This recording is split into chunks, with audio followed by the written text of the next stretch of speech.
And what's happening, everybody? On today's show, it is a crossover edition. It's a full-on preview of one of the biggest games in the SEC this week.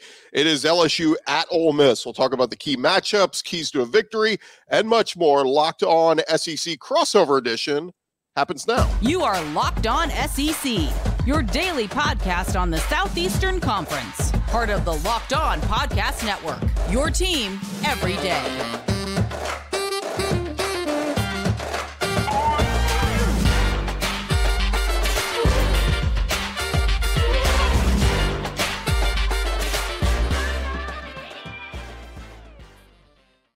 And what's happening, everybody? Welcome into a crossover edition of Locked On SEC, Locked On LSU, and Locked On Ole Miss. It's great to have you guys along. This episode is brought to you by FanDuel Sportsbook, the official sportsbook of Locked On. Make every moment more right now. New customers can bet $5 and get $200 in bonus bets guaranteed. Visit FanDuel.com/LockedOn to get started. I'm Chris Gordy, host of Locked On SEC. Joining us today, it is Caroline Fenton, host of Locked On LSU, and Stephen Willis, host of Locked On Ole Miss. We thank you guys for making us one of your shows, your first listen every day. Free and available wherever you get your podcasts and on YouTube. Part of the Locked On Podcast Network, covering your team every day. All right, guys, let's jump into it. Caroline, we'll start with you. You cover LSU. Give me your assessment of LSU through the first 4 weeks of the season. Yeah, it's a lot of high highs and it's some low lows. Last week against Arkansas was a lot more stressful for LSU fans, a lot more stressful than I anticipated it to be. I said, hey, LSU by 2 touchdowns over Arkansas. But KJ Jefferson did that thing that he tends to do where he just happens to put a Superman cape on and plays absolutely out of his mind. And he did that against LSU and he was able to keep it a lot closer than anticipated and played a heck of a game. And Arkansas as a whole played a heck of a game in Death Valley last week. Overall, my assessment of this LSU team is that this offense has the makings of being elite. Jayden Daniels is playing at an incredibly high level. You don't just have Malik Nabers, but you also have the emergence of Brian Thomas as well. And he's always been there. But Brian Thomas had Malik Nabers-esque stats against Arkansas last week, over 100 yards receiving, 2 touchdowns. Malik Nabers with a pair of touchdowns himself. You also have found your new go-to running back in Logan Diggs, the Notre Dame transfer that didn't play against Florida State, came in against Grambling, and we all were like, okay, hold on, have we figured something out? Now he's really emerged as kind of the workhorse back, but LSU has an incredibly deep running back room that they can utilize Noah Cain and Josh Williams and John Emery to where you're not putting all of the work onto one running back. And I said at the beginning of the season, I don't want to see any running backs getting tired because you got 8 running backs in that room. So the offense has the makings of being elite. We've seen some slow starts. We saw that against Arkansas. The defense, shockingly enough, is one of my biggest concerns. And I think it's a tale of 2 defenses. That's a solid defensive front. If it's not Harold Perkins, it's Maason Smith. If it's not Maason Smith, it's Mekhi Wingo or Jordan Jefferson or Savion Jones or the young gun Whit Weeks, who has stepped up and has been playing like a veteran. But the secondary is a concern. The secondary is absolutely a concern. They gave up 8 of 13 third downs to Arkansas last week. Most of those stops came in the red zone. What's the coincidence there? You're not relying on the secondary in the red zone. So secondary is absolutely, I would say, LSU's biggest Achilles heel right now. But the defensive line can get some stops. And the offense, man, oh man, can it put up some points. Yeah, it's so weird. For so many years, LSU was always known for dominant defense. They just couldn't find a quarterback. Now they've got the quarterback. It's just the defense has some questions. So going to be interesting to see. Stephen, maybe not the best time to be asking you what you think of Ole Miss through the first start of the season. Obviously, they lost to Alabama last week. But where are you on Ole Miss? I'm actually fairly high on Ole Miss. They started the season kind of as an offensive juggernaut and things like that, and go through Tulane. They kind of struggled offensively and sputtered in the run game. Same thing happened with Georgia Tech, even though they broke through and eventually got to 300 yards. And then Bama happened. And everybody went to this game. And Lane Kiffin started kind of just trolling Alabama over and over again and getting people the idea that, hey, this is the year that we can get Alabama, which honestly, this was a year that we could get Alabama. But it was a situation when you get into the game and it actually happened. The defense played very well above their head, kind of. the offense sputtered. They were like 2 or 3 of 13 on third down. They did not do that particularly well at all. We'll talk about key matchups for the game, but that it's going to be third down when Ole Miss is on offense. But against Alabama, it just didn't work. You had a situation, the defense was just playing their hearts out, but over 9 plays, 3 and out. It was basically 3 incomplete passes and punt, 3 possessions for about a total of a minute of time of possession. That zapped Ole Miss's team. Even though they were ahead 7-6 at halftime, everybody knew what was possible. Then Alabama threw the long pass, got the field goal, threw another big pass, and all of a sudden it was like He-Man, by the power of Grayskull, that type situation. Alabama is here. They have woken up, and Ole Miss was in all kinds of trouble in the third and fourth quarter of that game. So losing to Alabama and Tuscaloosa is, you can't make that a season ender. There's a difference from being mad and it not being a moral victory and then kind of going overboard. And I think a little bit is happening of that this week. I mean, we've buried LSU in week 1. We've buried Tennessee in week 3. I mean, we bury teams in the SEC. So I don't know if it's exactly all there. All I know is defensively, Ole Miss is better than we thought they'd be. Offensively, they are sputtering. And part of that, I think the play calling in that LSU game was, it was terrible. If you're struggling on the offensive line, let's ask them to block 5 stars for 4 seconds. That's a good plan. And you figure out what's going on. And if Ole Miss figures it out, they have a chance to be pretty good. And there's a chance that they can beat LSU on Saturday. And we're going to talk about that in segment 3. But overall, I guess that's a long way to say I'm happy. But yeah, I saw it. It's just been one of those every year. Maybe Lane next year or whenever he faces Alabama again, maybe his approach will be just not saying anything. Just keep your mouth shut the whole week. We don't play Bama next year, so that's a win for us. Yeah. If he hasn't learned now, when's he gonna? Not once. Before we get into this matchup, guys, we normally kind of hit on, what's the biggest storyline or the biggest story with your team this week. And Steven, I want to start with you first because there was some big news this week. Michael Trigg, a big-time tight end, no longer with the team. What happened? Well, I didn't see the air quotes when you said big-time tight end. He did catch a pass against Tulane that kind of saved that game, but he was running third on the depth chart. He has had a fall that was a little bit, let's say, eventful. We will say that. But with Caden Priestcorn coming back, that's probably the news, that he played a good bit against Alabama and he's going to be available. And this is the first game that Ole Miss is going to have all of their offensive weapons at their disposal. And we get to see exactly what that looks like. But Michael Trigg, it's one of those things, you wish him best. You hate that it didn't work, but it's kind of a situation to where the kid kind of took coaching as criticism and he just couldn't get past that. Yeah, and Caden Priestcorn in defense, I talked with you this offseason. You were a guy very high on him, transferring him from Memphis, and looks like he's a little bit healthier this week, so we'll see what role he plays this week. And by the way, Trey Harris sounds like he's a little bit healthier, Zachary Franklin. So with Ole Miss, it's just about getting these guys healthy. If they're healthy, this offense will be off and running, right? Yeah. All we have to do is protect for Jaxson Dart, and there needs to be a way to give the offensive line a little bit of a break. And once you can vary the tempo of where the ball is and maybe change the spot of where he's getting rid of the ball, where other teams just can't tee off, this offense has a chance to be really, really explosive.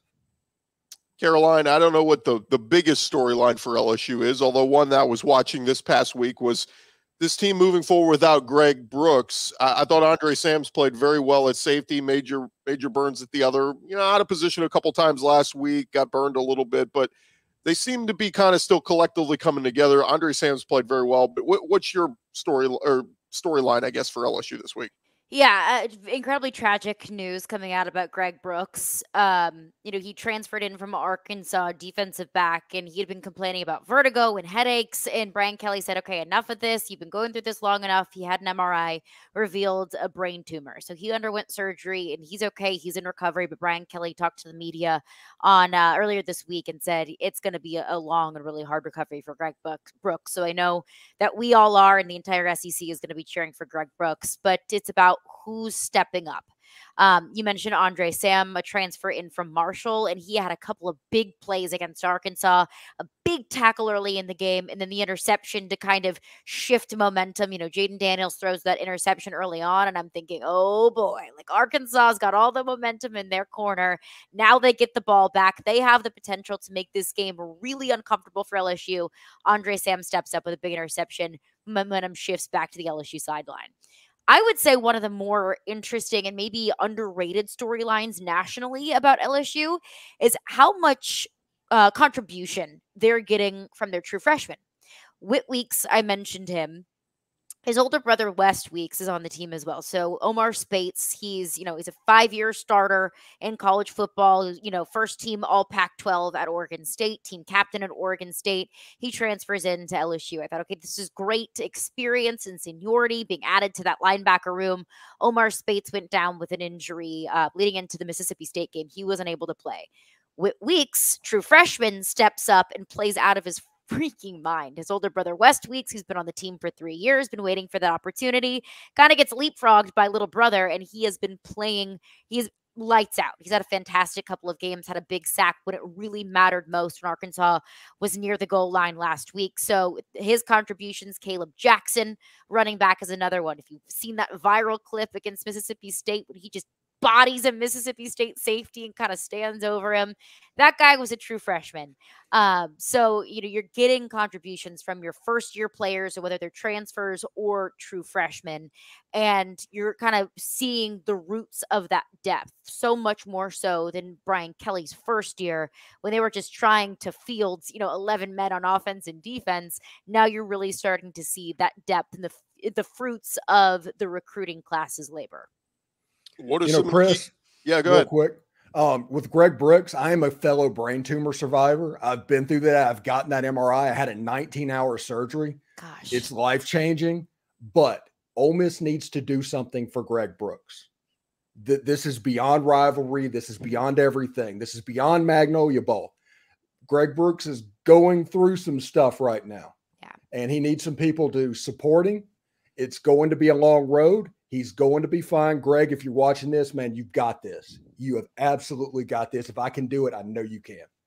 Well, luckily, we still got you with us, Stephen, and we're going to get to some key matchups in this matchup coming up next, right here on our Locked On Crossover Edition.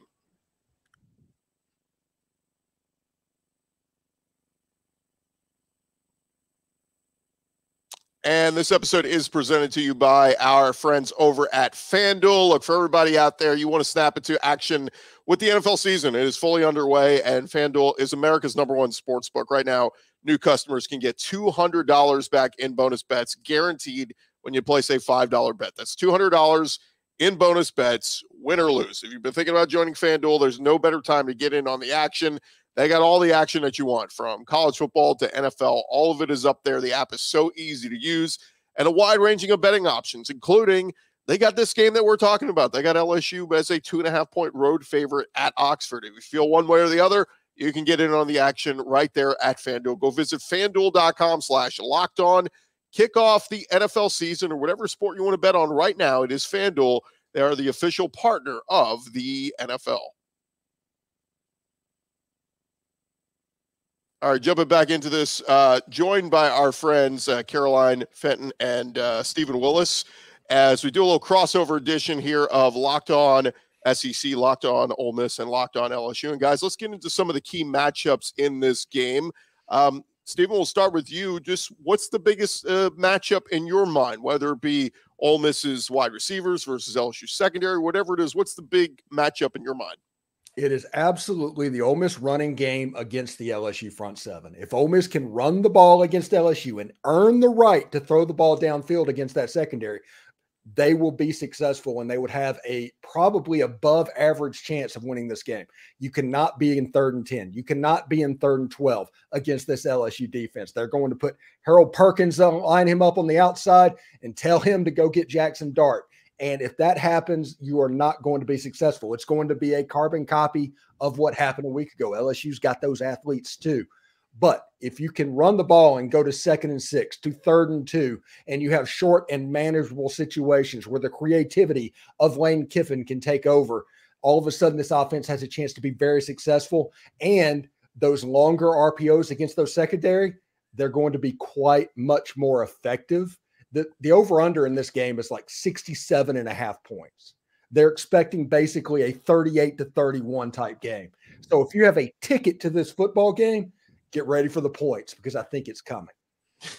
There you go. A little betting advice from Steve and Caroline. What's the key matchup you're looking for in this one?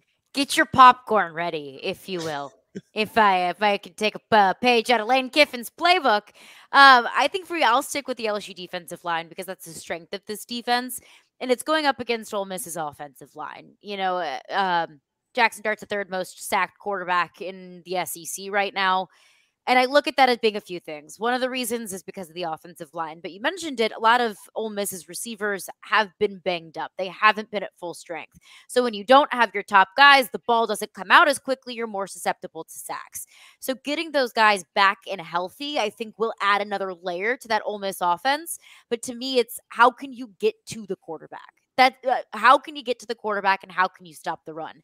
LSU can stop the run. And Quinshon Judkins through 4 weeks hasn't looked like the Quinshon Judkins that has given SEC West defenses nightmares throughout the 2022 season. So it's limiting what they can do in the run game and take away the long ball from Jaxson Dart. Haven't seen that as much this season either. I mean, Ole Miss was top 5 in college football in explosive plays last year. Where was that against Alabama? Where were those big long balls, those big explosive plays, those big game-changing type of plays? If you can take those away from Ole Miss and make them beat you in short yardage situations, I think that makes things so much more manageable for this LSU defense and gives this LSU offense more opportunities. Yeah, with LSU, they're looking for a little bit more consistency up front. Mekhi Wingo has been pretty good there. Ovie Ogofu's been banged up as far as that edge rusher. But big Maason Smith, it feels like he's still kind of getting his legs under him. Is it fair to say we still haven't seen the full extent of what Maason Smith can be on this D-line? Haven't even scratched the surface. And this is something that I really talked about a lot throughout the summer was Maason Smith will be back and ready for Florida State. Now, I didn't know that the NCAA was going to intervene there, but I said Maason Smith will be most likely available medically for week 1 of the season. But just because he's 100% cleared by doctors doesn't mean that he's 100% Maason Smith. He came back against Grambling, and you saw him. He kind of ran in and out of the huddle, looked a little bit confused. And Brian Kelly said, hey, this is a shake off the rust game for Maason Smith. He hadn't played a full college football game in almost 2 years. It takes time. It takes time to get reacclimated into what you want to do defensively. It takes time to get reacclimated into being, to really realize all of your potential. And also, look, this is a new defense. The last time that Maason Smith played an entire college football game was under the Coach O regime. So it's going to take time for Maason Smith to really settle in, but now he's got 3 games under his belt. I'm expecting Maason Smith to kind of build upon each week over and over. And also Harold Perkins. He had a sack against Arkansas. He was an impact, he impacted the game against Grambling and Mississippi State. But I look back to games last year, like maybe Arkansas, where I look at that and say, hey, that was the Harold Perkins game. We haven't seen Harold Perkins have that marquee, just game-changing, game-stopping kind of game. So I'm looking at those two to really step things up and ramp things up because this LSU team is going to be successful if those two are wrecking games. Sticking with that kind of idea, we do on Locked On SEC every Monday, we do our winners of the weekend. And it's somebody who just went off, had a ridiculous game, was maybe the difference maker in their game. So, Stephen, we'll start with you. Give me somebody who, if Ole Miss pulls off the upset of LSU, give me somebody we're talking about on Monday saying they had a monster weekend. Suntarine Perkins, the true freshman, who is basically this year's Harold Perkins. Ole Miss lines him up the end. He had 2 sacks against Alabama, 2.5 tackles for loss.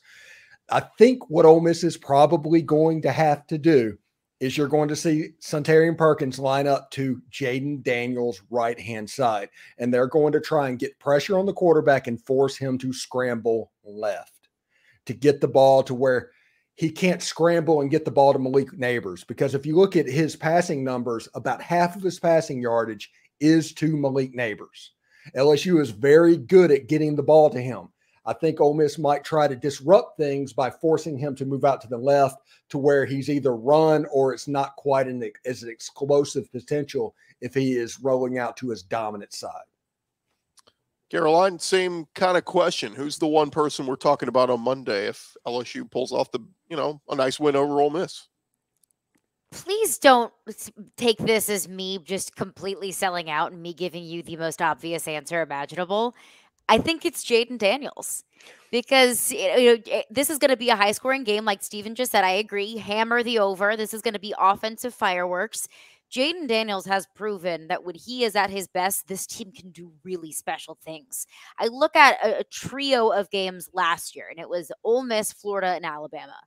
Jayden Daniels was playing his best football. He was, using the ground game to set up the pass game. He was hitting receivers. He was accurate. He was confident, and he's not turning the ball over. I think those are all keys to beating an Ole Miss team that if you turn the ball over, if you make mistakes, they're going to make you pay. This Ole Miss team, don't let that Alabama game misperceive what this Ole Miss offense can do. They can put up some points now.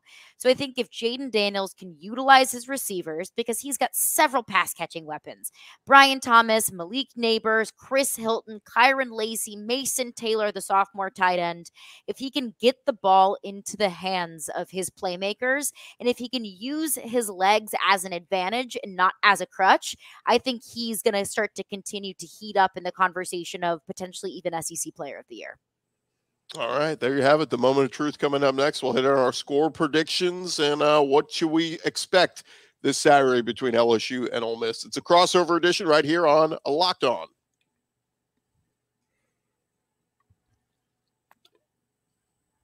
All right, continuing on, guys, as we get into it, we'll get to our score predictions here in just a second. But first, I want to hit on a few tidbits from around the SEC and get your thoughts.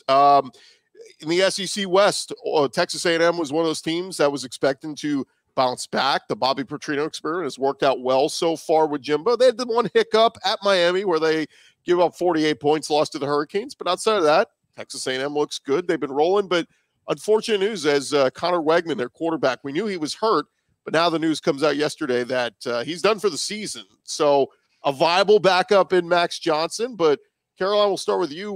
Does this change your thought on A&M at all, or you've seen Max Johnson firsthand? Is he a guy who can help the Aggies run out wins the rest of the way? This doesn't change my perception about Texas A&M at all. I think there are 3 teams in the SEC that can say that if their starting quarterback goes down, they still have high hopes. 2 of us are sitting right here, and the other is Texas A&M. Because Max Johnson started his college career at LSU. He stepped up when starter Miles Brennan went down in 2020. He came in as a true freshman and handled it like a veteran. Miles Brennan gets hurt in the offseason. He's done for the entirety of the season. Max Johnson is your starter. And ironically, he beat a Texas A&M team in 2021 that LSU team really had no business beating. Max Johnson also steps up for Haynes King when he got injured last year, and now stepping up again for Conner Weigman with injury. So this is now 4 years in a row where Max Johnson has been asked to answer the call when the starter goes down. He has experience with this. Max Johnson is a good quarterback. He is tough. He can take care of the football. He's got a heck of an arm. So I still think that this Texas A&M team has what it takes and has the playmakers and has the right backup to still go 9-3 or 10-2. I think the interesting thing here is how does this frame the public perception of Jimbo Fisher? I think it's almost a win-win for Jimbo because if Texas A&M just falls flat on their face and Max Johnson looks terrible, which I don't think is going to happen, you could use the excuse of, well, your starter got hurt for the season. What do you expect? If Max Johnson looks amazing and Texas A&M potentially makes a run for the SEC West, maybe even gets to Atlanta, then Jimbo Fisher looks like a genius for being able to do it with his backup quarterback. I hate this for Conner Weigman. I really do. He is so incredibly talented. But if I'm going to look at it through, a glass half full perspective, I'm happy for Max Johnson to get this opportunity. Yeah, we were talking today saying it's great news for Jimbo. I mean, if he loses a bunch of games, he can always point back and go, guys, I didn't have my starter. I'm fine. And somebody said, they said, well, I guess the other 13 teams are going to be celebrating. I said, well, actually 15 teams will be celebrating if Jimbo's back at A&M. So we'll see what happens there. Steven, your opinion? Yeah, the interesting thing about this is you guys will get A&M the same weekend LSU's playing at Alabama. So a lot still to be decided here on who's going to win the SEC West. Yeah, and it's absolutely weird, but the last time Ole Miss played a Texas A&M team that the starting quarterback was the guy that won the job in the fall was 2019. That's so crazy. Wow. If you just think about this, yeah, it's bizarre. But if you look at the people that's played, like we got Weigman last year, and the year before that, the kid that beat Alabama, we got him, and it just happened over. And of course, they ducked us in 2020 because of, and it's just play the football game. It doesn't matter if you don't have a quarterback, just play the game. But who needs a quarterback? Yeah, apparently they don't. But I think they're going to be fine. Max Johnson's a good quarterback. I thought he was going to end up being the guy whenever Ole Miss played them last year, but he got hurt and got knocked out. And you're going to have a situation where A&M and Bobby Petrino is going to be pretty good. And with Max Johnson, they're going to scheme out some stuff that he does pretty well, and they're going to be an explosive offense. The problem with this A&M team is the same problem they had yesterday, and that is the defense. Mm-hmm. If they're good, they're good. If they're bad, they're bad. That's just where we are with A&M. Let's get to it, guys. The moment of truth. We've previewed the LSU-Ole Miss matchup. So, Stephen, we'll stick with you here. Give me your score prediction. Who wins and why? All right, everybody, be sure and clip it on the bottom so you can have these receipts for later. Ole Miss 41, LSU 31. Hammer the over. You have a situation where they use Caden Prieskorn. He's the star of this game. He kind of uses Harold Perkins against LSU. Ole Miss wins this game 41-31. Wow, 41 points. Caroline, score prediction and why? The interesting thing about this matchup is it's never close. And it is never low scoring. It's always like a 54-38, like something crazy like that. I could see this game going one of two ways. I think that LSU could either win it 45-14, or it's going to come down to who gets the ball last, and it could be like a 34-31 situation. I tend to lean toward it being a more closely contested game, and I lean LSU in this one for a couple of reasons. And I think it could be, LSU wins it maybe for the second week in a row with a walk-off field goal. I think it comes down to the fact that LSU is a little bit more established with their playmakers. And I don't mean that to slight Ole Miss, but I think that Ole Miss, with the injuries, with the offensive line situation, what we saw last week against Alabama, I think that Ole Miss is still trying to figure out really what it wants to be, what the identity wants to be offensively. I think that, Quinshon Judkins is your best offensive weapon, but we haven't seen him break out quite yet. I think that is football malpractice to be keeping that guy in a corner. So I think that LSU just has a better grasp on what they want to be and what they want their identity to be offensively. Yeah, it's an identity game.